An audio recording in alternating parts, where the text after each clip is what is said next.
Төрийн банк улс орны эдийн засагт голлох нөлөө үзүүлдэг жижиг дунд бизнес эрхлэгчтэй бойжуулах зорилгоор бизнес инкубатор төөрөнд дамжуулан зээлийн болон санхүүгийн зөвлөгөө мэдээлэл өгөх сургалтуудыг зохион байгуулж үйл ажиллагааг нь дэмжин хамтран ажилласаар байна.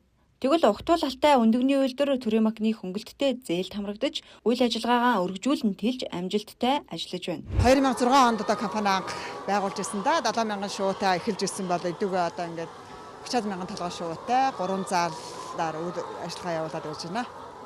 Энэ жид бол хүнсний хувьцаалын хүрээнд манайх төрийн банкнаас хөрөнгө оруулалтын болон эргэлтийн хөрөнгийн маш бага хувийн хүүтэй зээл олгосон бидэнд ингээд зөрөгтэйгээр ингээд үйл ажиллагаагаа өргөжүүлэх сэтэл бодол зорилгыг урам зоригийг нэмж хүчийг нэмж өгсөн.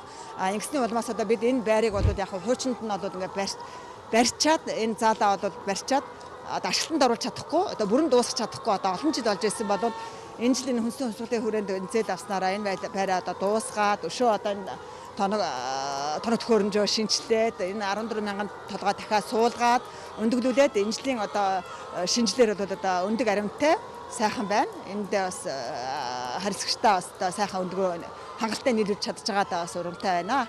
Анх 7,000 дахиатай үйл ажиллагаагаа явуулж байсан огтуул алтай өндөгний үйлдвэр төрийн банкны хөнгөлөлттэй зээлд хамрагдаж өдгөө 30,000 өндөглөгч дахиамаллан 12 хүнийг байнгын ажлын байраар ханган ажилуулж жилдээ 6 сая ширхэг хүнсний өндөг үйлдвэрлэн нийслэл болон хөдөө орон нутгийн иргэд хэрэглэгчтэй нийлүүлсээр байна. За бас бид чинь компанийнхаа үйл ажиллагааг эхэлснээс хойш нэг өдөрч шуу маллаагүй өндөг бэлдээгүй нэг өдөрч байхгүй байна.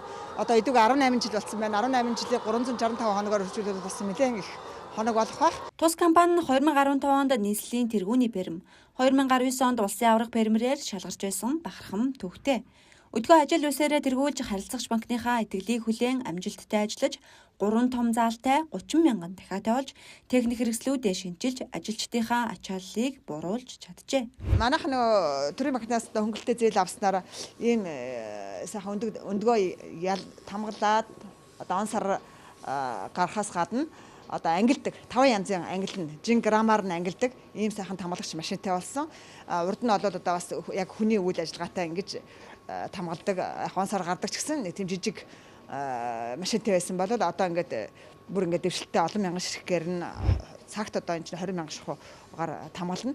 Ийм хүчин чадалтай ийм сайн машинтай болсон. Энэ нь бол өндөгний том жижиг ингээд яг ингээд 50 хүртэлх грамм 55 хүртэлх грамм, 60, 65 хүртэлх грамм, 75 хүртэлх грамм гэдэг граммаар нь ингээд хамгийн гол нь ангилчин.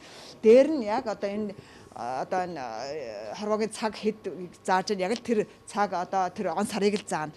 Өнөөдөр тамгалсан өндөг өнөөдрийнхөө л явна. Маргаашаа он сар нь маргааштай л гарна.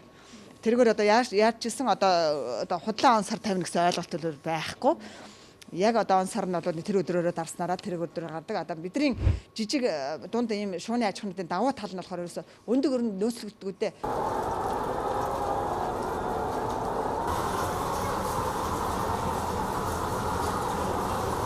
Бидний гол зорилго заавал их том компани болж өргөжтэй гол нь ш гэр бүлийн хэрэгцээний өөрийн гэсэн худалдан авагч тэдэртэй найдвартай байнгын тэр түншрээ харилцагчтайгаа найдвартай харилцаж ирснийхээ улмаас тэрийгээ л таслахгүй төвшөнд явуулъя гэж боддог. Ер нь цаашдын зорилго бол нэг 50,000 толгой дахиатай болно гэж бодож явдаг.